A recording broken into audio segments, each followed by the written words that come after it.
My phone wouldn't stop buzzing. Every notification felt like another punch to the gut. My name was everywhere.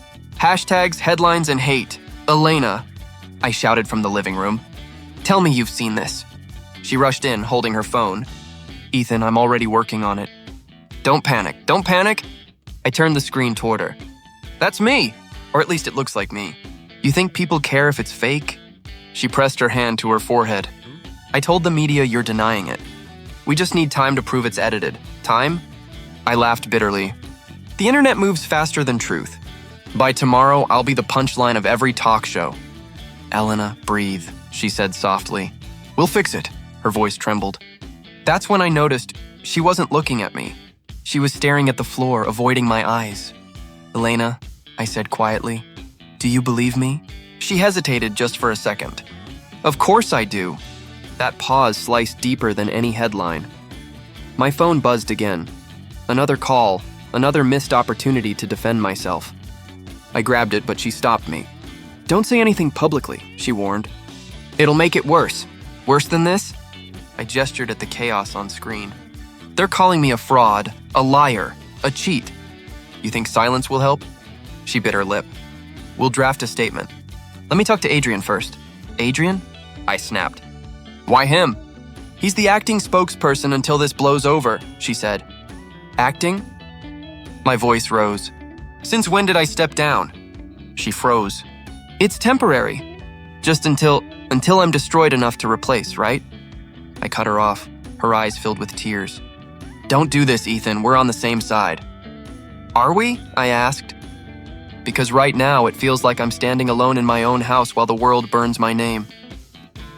The doorbell rang. Reporters. Their voices bled through the glass. Mr. Cole. Is it true? Who's the woman in the video? Did Elena know? I slammed the blinds shut. You said you'd handle PR, Elena. This is your job. She clenched her fists. And I'm trying. But you're not helping. Helping, I barked. You want me to smile while my career dies? Ethan, please, she whispered. If you lash out, you'll look guilty. Her calmness infuriated me. I paced the floor, shaking my head. You don't get it. Everything I built, gone overnight. Because of something I didn't even do. She took a step closer. People forget scandals. You just have to write it out. I stared at her. You sound like you've rehearsed that line before. She looked away again. Silence filled the room, heavy, suffocating. Finally, she said, I'll fix it. I promise. I laughed once hollow. You promise? Yes, she said firmly. Trust me. Trust. The word felt poisonous. I sank onto the couch, scrolling through the endless stream of comments. He's disgusting. Typical rich guy.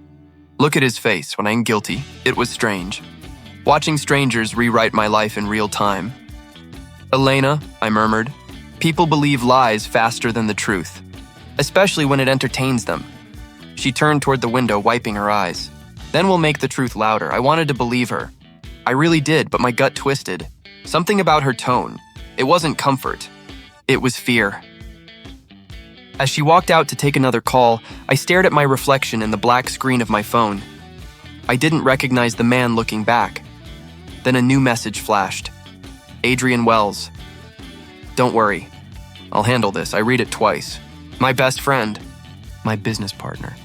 The one man I still trusted, and for some reason I couldn't explain, my hands wouldn't stop shaking. The next morning I woke up to another disaster. My password didn't work. I tried again. Incorrect credentials. Elena, I said into the phone, I'm locked out of my company email. She sighed. The board suspended your access. Standard protocol. Protocol? I repeated. For being accused of something I didn't do? Ethan, it's just temporary, she said. You need to stay calm. I'm losing everything, I snapped. Calm doesn't live here anymore. You'll make it worse if you fight this publicly, she warned. Let me control the narrative.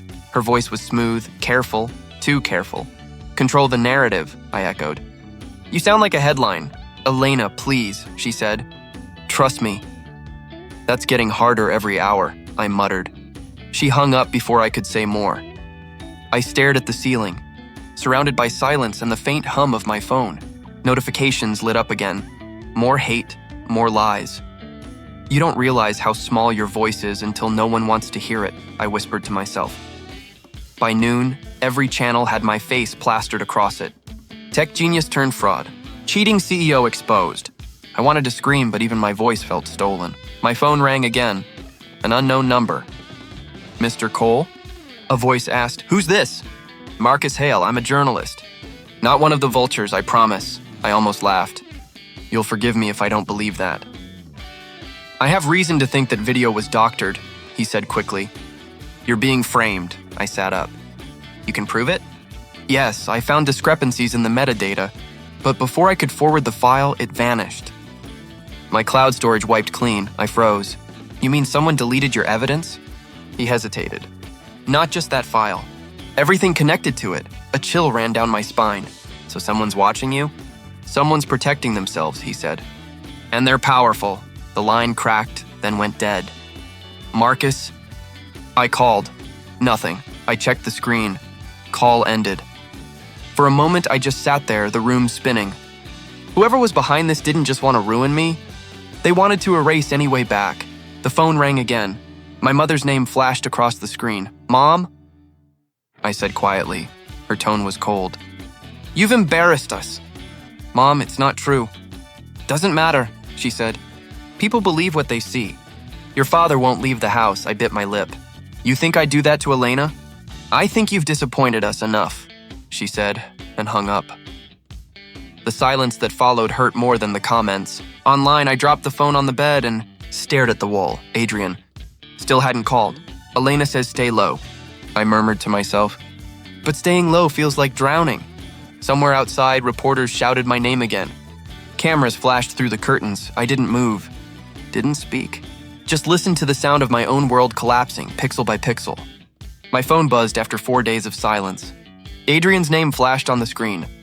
"Finally," I muttered, answering. "Where the hell have you been?" His tone was calm, too calm. "You need rest, Ethan. Take a break. Let me handle the firm for now." "Handle it?" I asked slowly. "You mean take it?" "Come on, man," he chuckled softly. "You're under fire. Investors are panicking. Someone has to steady the ship." "You sound almost relieved," I said. "Relieved?" He laughed again. "I'm saving your reputation." "My reputation's already dead," I replied. "But thanks for burying it." He didn't respond. Just a sigh. "I'll call you later." The line went dead. I sat in the dark, staring at my laptop. Files I'd uploaded weeks ago, gone. Meeting notes, contracts, erased like I'd never worked a day there. "Elena," I whispered. I called her. No answer. Then again. Finally, she picked up. "It's late," she said quietly. "I don't care," I replied.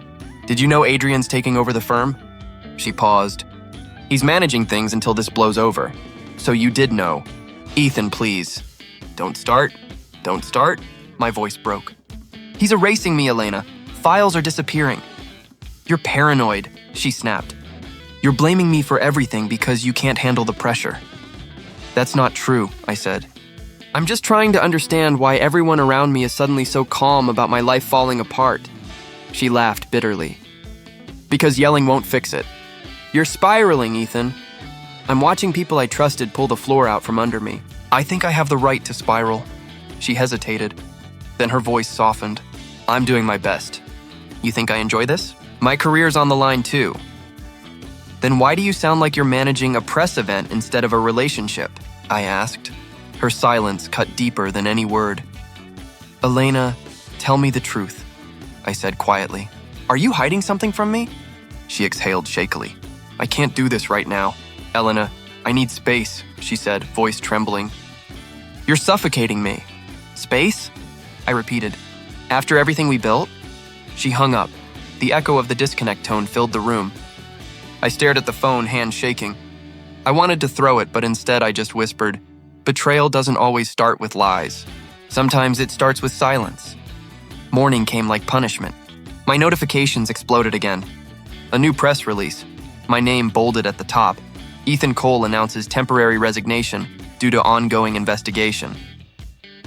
My heart sank. The author, Elena Torres. I reread it 5 times, hoping it was fake. It wasn't. I called her again. Straight to voicemail. Then Adrian texted, Good call stepping down, brother. Proud of you. I stared at the screen until the letters blurred. They said to let them handle things. Maybe they already had. And for the first time, I realized trust doesn't break in one loud moment. It cracks quietly until you can't tell when it stopped holding you up. My phone stopped ringing days ago. No one wanted to talk to me anymore. Not investors, not friends, not family. I sat in my empty apartment, staring at the cracked paint on the wall. The news anchor's voice came from the old TV. Adrian Wells confirmed as the new CEO of Cole Technologies. I turned the volume down. Of course he did, I muttered. My phone buzzed, a notification from the bank. Account access restricted. I called immediately. Hi, there must be some mistake, I said. My account's frozen. Due to ongoing investigations, Mr. Cole, the woman replied politely. Funds will remain inaccessible until further notice. I laughed bitterly. Of course. Why not take that too?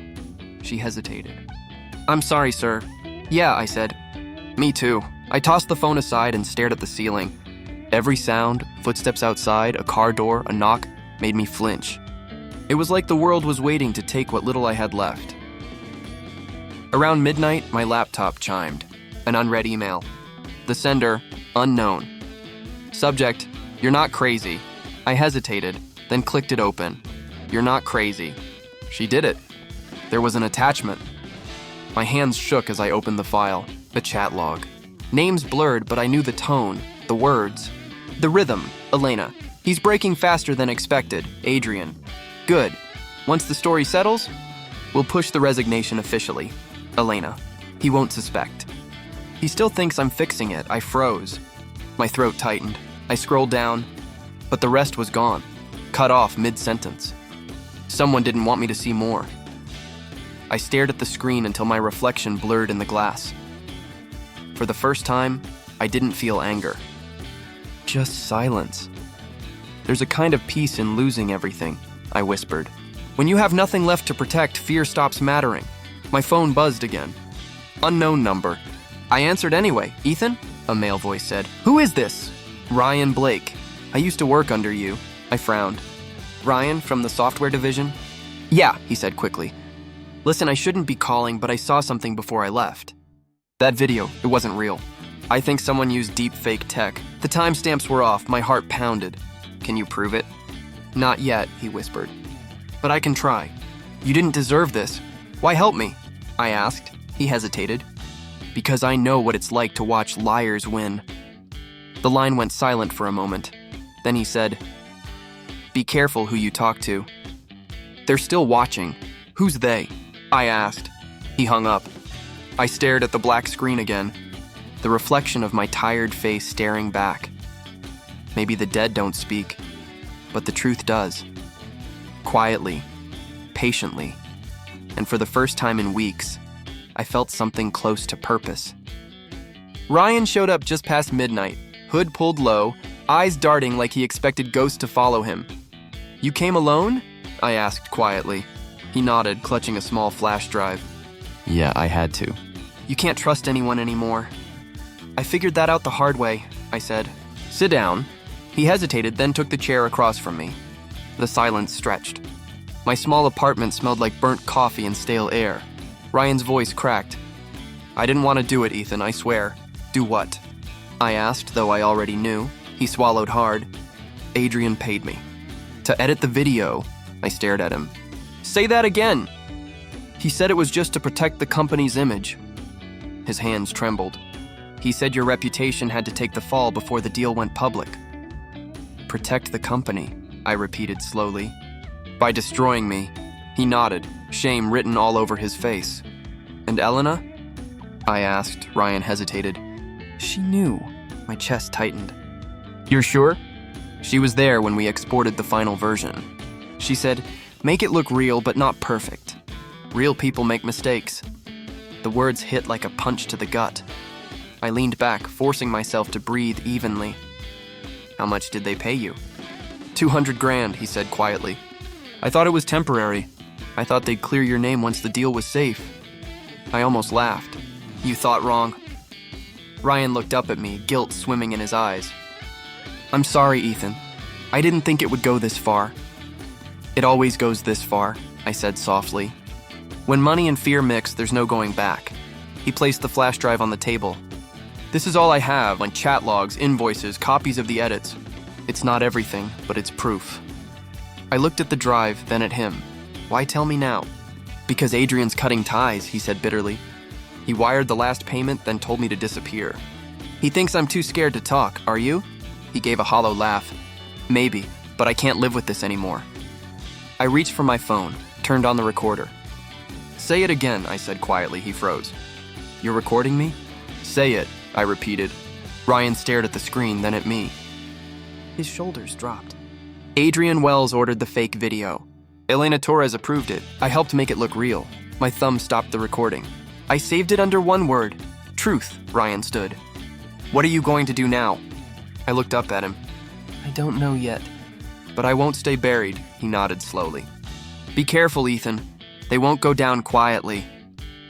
When he left, the door clicked shut like the end of an old life. I sat there, staring at the cracked mirror hanging crooked on the wall. My reflection stared back.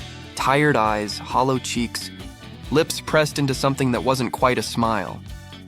They buried me alive, I whispered. The man in the mirror smiled faintly as if mocking me. No, I corrected. They just forgot I can dig. For a moment, I studied the crack running across the glass, a jagged line cutting my reflection in half. One side broken, one side reborn. Maybe that's what I'd become. Something fractured but still standing. I picked up the flash drive, slipped it into my pocket, and turned off the lights. Tomorrow, I'd start digging, and this time I wouldn't stop until I hit bone. 6 months changed everything. The world moved on, headlines faded, and Ethan Cole became a ghost in old business blogs. Under a new name, Daniel Reed, I walked into a small data firm on the other side of the city. Nobody looked twice. Nobody whispered. It was freedom disguised as mediocrity. My first day, the manager said, "You've got experience?" "Enough to stay unnoticed," I replied. He laughed. "Perfect. You'll fit right in." For the first time in months, I didn't flinch at my reflection in the office glass. I didn't see the man who lost everything. I saw someone waiting for the right storm. Weeks passed quietly. No reporters. No lawyers. Just lines of code and quiet revenge taking root. I learned how the new firm handled security, data leaks, digital trails, all the things I once ignored. Every system had a weakness. Every empire had a crack. One afternoon, a voice startled me. "You're good with encryption," she said. I looked up. A woman stood by my desk, sharp eyes, soft smile. "Sophie Lynn," she said, extending a hand. "Daniel," I replied. She studied me longer than most people dared to. "You've got a strange calm. Most new hires panic around me." "I've run out of panic," I said. She smiled faintly. "Lucky you." Over the next few weeks, we worked together on data audits. She was smart, the kind of quiet intelligence that notices what others miss. One evening, as the office emptied, she leaned against my desk. "Daniel," she said softly, "you're hiding something." I kept typing. "Everyone's hiding something." "But yours feels heavy," she said. "Like it's not just a lie, it's a survival plan." Her words froze me for a second. "What makes you think that?" "I read people for a living," she said. "And you don't type like someone who's trying to build a career. You type like someone preparing for war." I met her eyes. "You're observant," she tilted her head. "So what are you running from?" I hesitated, then said quietly, "Not running, waiting." She frowned. "Waiting for what?" "The right moment," I said. She studied me for a long time, then nodded slowly. "Whatever it is, I hope it's worth it," I smiled faintly. "It will be." That night, as I walked home through the rain, I caught my reflection in a shop window, the faint outline of a man no one remembered. "They thought they killed me," I whispered to my reflection. "But they only taught me how to disappear."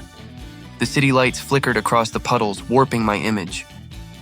I didn't mind the distortion anymore, because ghosts don't need faces. They just need patience, and I had plenty of that now. The cafe hasn't changed. Same chipped counter, same dull hum of conversation, same bitter coffee that burns just enough to remind me I'm still here. Sophie slid into the seat across from me, her smile soft but knowing. "You've been quiet lately." "Silence feels safer," I said. "No cameras. No statements. No lies." She stirred her drink slowly. The world forgot faster than I thought it would. "People always do," I replied.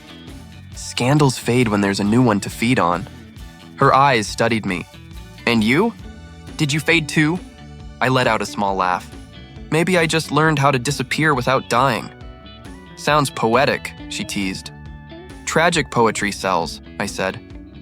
"Real peace doesn't," she leaned closer. "You ever think about telling your side publicly?" "Just once?" "What would it change?" I asked. "They already built their version. They'd only twist mine to fit theirs." "But it's your truth." "Truth doesn't need an audience," I said quietly. "It just needs to exist," she nodded, her expression softening. "You've changed." I had to. The old me wanted to prove something. The new me doesn't need to. For a moment, we sat in silence, listening to the chatter around us. Strangers laughing, phones buzzing, cups clinking. Life, ordinary and indifferent. Sophie broke the quiet. "So what now?"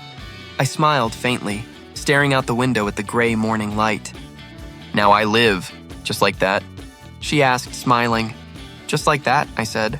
"No plans, no revenge, no ghosts left to chase." She tilted her head. "You really let it go?" I looked at my reflection in the glass. Steady, unfamiliar, free.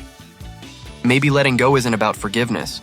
Maybe it's about choosing what deserves space in your head, and what deserves it now. I exhaled slowly. Moments like this. Coffee that's too hot. Conversations that don't end in threats. She laughed softly. That's oddly specific. I've had enough of chaos. I just want quiet that means something. The sun slipped through the window, brushing the table in gold. Sophie smiled. "Then you finally got what you wanted," I nodded. "Yeah," I murmured. "The scandal never happened, but it ruined everything that did. And for the first time, I meant it without regret." Sophie slid a folder across the desk. "These are the last batch of transactions. Offshore accounts, shell firms, all connected to Adrian's board." I leaned forward. "You're sure?" "Cross-verified 3 times," she said. "And look here. Elena's name pops up in the PR contracts. She was taking hush payments."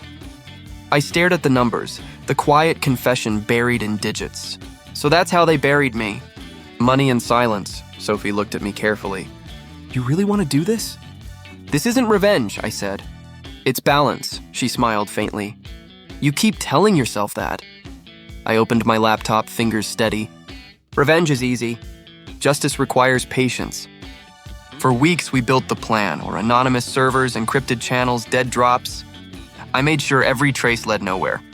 Sophie watched me type one night and said, "You've done this before." "Not like this," I replied. Back then, I wanted to win. Now I just want the truth to speak for itself. She leaned back. "And when it does, then the world will decide what I'm worth." The first leak went live on a quiet Tuesday. Bank statements, falsified reports, proof of Adrian's embezzlement. By noon, financial blogs were dissecting every line. Sophie grinned. "You're trending." I didn't smile. "Too early." That evening, we released the second wave. Voice messages, internal emails, payments to politicians. By morning, Adrian's investors were in full panic. His company stock fell 12% in hours. Sophie turned her screen toward me. "They're calling it the Colgate scandal. Poetic, don't you think?" I exhaled. Let them rename their sins. I'm not in it anymore. By the third leak, Elena's firm started crumbling. Reporters camped outside her office, clients pulled out, and the same tabloids that once crucified me now tore her apart. Sophie asked, "Do you ever think they'll figure it's you?" "No," I said calmly. "Ghosts don't leave fingerprints." She watched me for a moment. "You sound proud." "Not proud," I said. "Prepared." We worked in silence after that, screens glowing in the dim light. I watched the world burn quietly, the way it once burned me. But this time the fire was clean, controlled. "Adrian just stepped down," Sophie said suddenly. "Emergency board meeting. They're blaming internal corruption." I nodded. "He'll fall louder than I ever did." She hesitated. "And Elena?" "She'll sell what's left of her firm." The image she built was made of glass. Sophie smiled softly. "So that's it then?" For now, I said.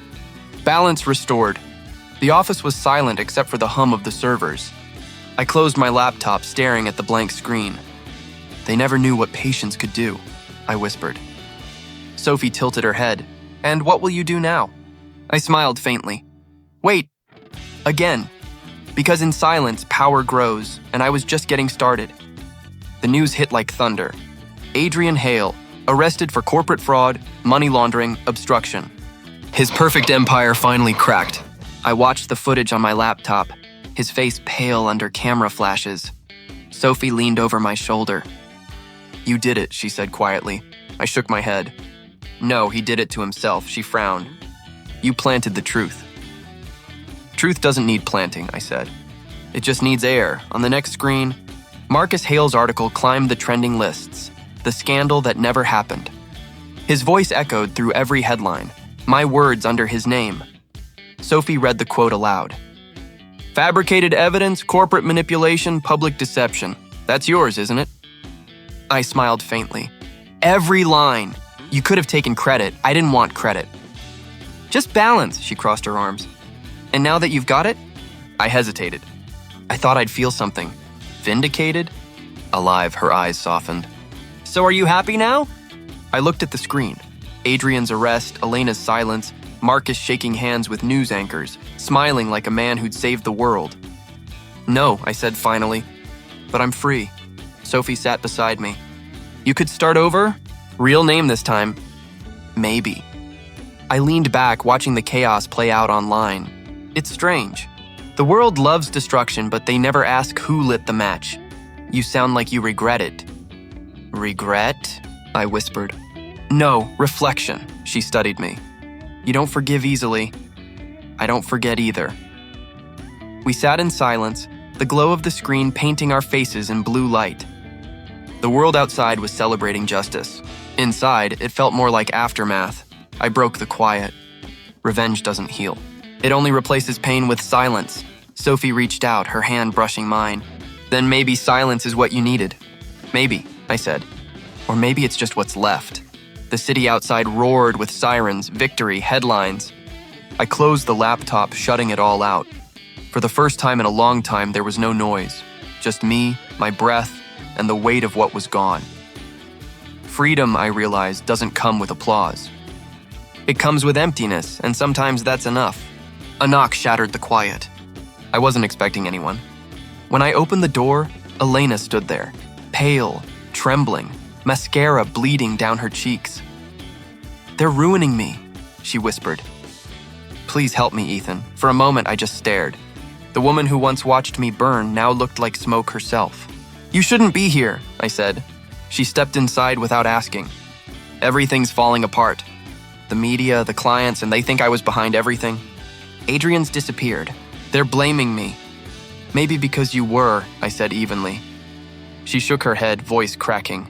No, it wasn't like that. Adrian, he made me do it. He said it was just for damage control, that it would protect the company. I didn't know he'd... Don't, I interrupted. Don't rewrite history. Tears streaked her face. I'm telling you the truth. Funny, I said quietly.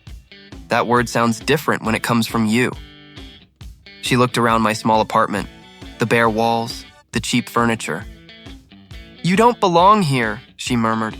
I didn't belong anywhere after you finished with me. Her lips trembled. I'm sorry, I almost laughed. You're sorry now that the fire's at your door? She flinched. You think I deserve this? I think the truth finally found its way home. Silence hung heavy between us. She searched my face, maybe for forgiveness, maybe for weakness. I gave her neither. I lost everything, she whispered. So did I said. The difference is, I didn't lie about it. Her eyes widened, realization dawning like a cold sunrise. It was you. I didn't answer. You leaked it all, still nothing. She let out a shaky laugh. You think this makes us even? No, I said. This makes us honest, her expression hardened. You'll regret this. I already did, I said softly. That's why I stopped. She turned toward the door, shoulders shaking.